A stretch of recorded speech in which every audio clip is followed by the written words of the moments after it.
Hi friends, டேஸ்டியான முட்டை gravy எப்படி செய்கிறதுன்னு பார்க்கலாம் வாங்க.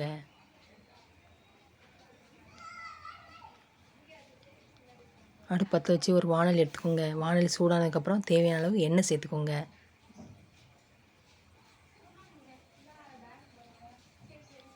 எண்ணெய் சூடானதுக்கப்புறம் பட்டை, கிராம்பு, கடல் பாசி, கொஞ்சம் சோம்பு சேர்த்து அதையும் கிண்டி விட்டுக்கோங்க.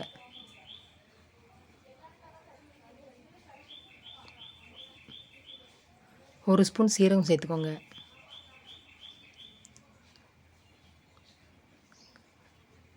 கிண்டி விட்டுக்கோங்க.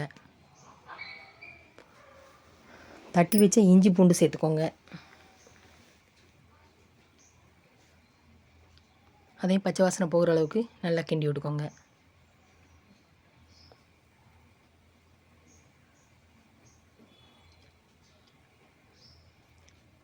தேவையான பொருட்களை ரெடி பண்ணி வச்சுக்கோங்க. வெட்டி வச்ச 2 பல்லாரி சேர்த்துக்கோங்க.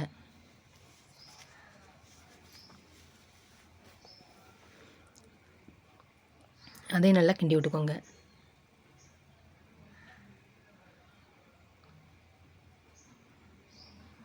கொஞ்சம் கருவேப்பிலை சேர்த்துக்கோங்க. அதையும் நல்லா கிண்டி விட்டுக்கோங்க.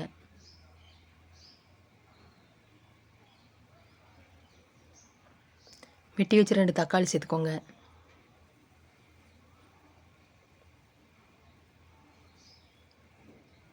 அதையும் நல்லா கிண்டி விட்டுக்கோங்க.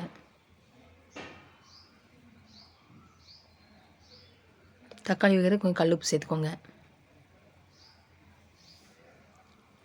நல்லா மசிகிற அளவுக்கு கிண்டி விட்டுக்கோங்க.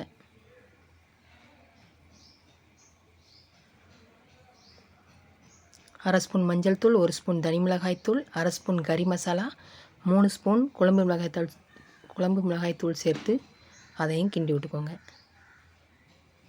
மசாலா கிண்டி விடும்போது அடுப்பு சிம்மில் வச்சுக்கோங்க. அந்த எண்ணெயிலே கொஞ்சம் நேரம் அப்படியே கிண்டி விட்டுக்கோங்க.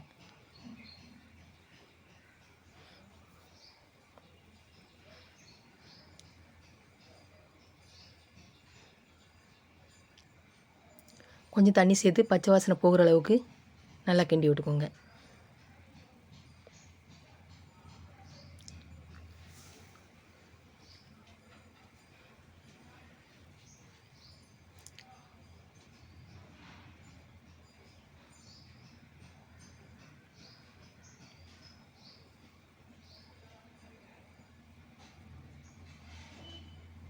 கொஞ்ச நேரம் கொதிக்கட்டும். தேவையான அளவு தண்ணி சேர்த்துக்கோங்க.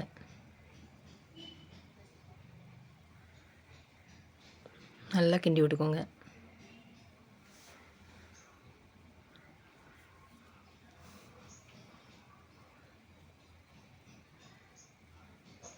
ஒரு முட்டையை உடச்சி ஊற்றி அதையும் நல்லா கிண்டி விட்டுக்கோங்க.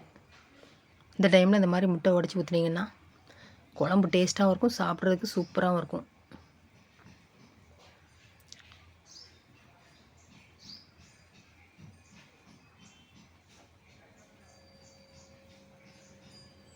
மூணு பச்சை மிளகாய் சேர்த்துக்கோங்க. அதையும் நல்லா கிண்டி விட்டுக்கோங்க. தேவையான அளவு கல்லுப்பு சேர்த்துக்கோங்க.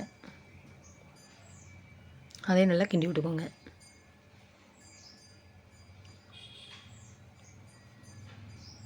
கொஞ்ச நேரம் மூடி வச்சுக்கோங்க. திறந்து பார்த்து அப்பப்போ கிண்டி விட்டுக்கோங்க, எல்லாம் அடி பிடிக்கும். முட்டை அவிச்சு வச்சதை இந்த மாதிரி லைட்டாக 3 பக்கம் நல்லா கீறி அதையும் சேர்த்துக்கோங்க. இந்த மாதிரி கீறி போட்டிங்கன்னா மசாலா நல்லா மிக்ஸ் ஆகும்.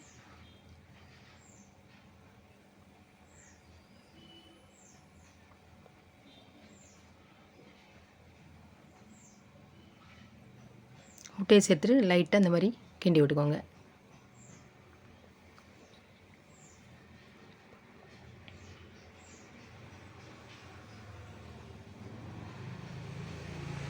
மறுபடியும் கொஞ்ச நேரம் மூடி வச்சுக்கோங்க. திறந்து பார்த்து சூப்பரான முட்டை கிரேவி ரெடி. இன்று பிறந்தநாள் திருமணநாள் காணும் அனைத்து நல்லுள்ளங்களுக்கும் என் மனமார்ந்த வாழ்த்துக்கள். இது சுட சுட சாதத்துக்கு, இட்லிக்கு, தோசைக்கு, பூரிக்கு, ஊற்றி சாப்பிட்டிங்கன்னா அவ்வளோ ஒரு டேஸ்ட்டாக இருக்கும். இதை மாதிரி நீங்களும் வீட்டில் செஞ்சு பாருங்கள். என்னோடய வீடியோ பிடிச்சிருந்தால் லைக் பண்ணுங்கள், ஷேர் பண்ணுங்கள், கமெண்ட் பண்ணுங்கள், சப்ஸ்கிரைப் பண்ணுங்கள்.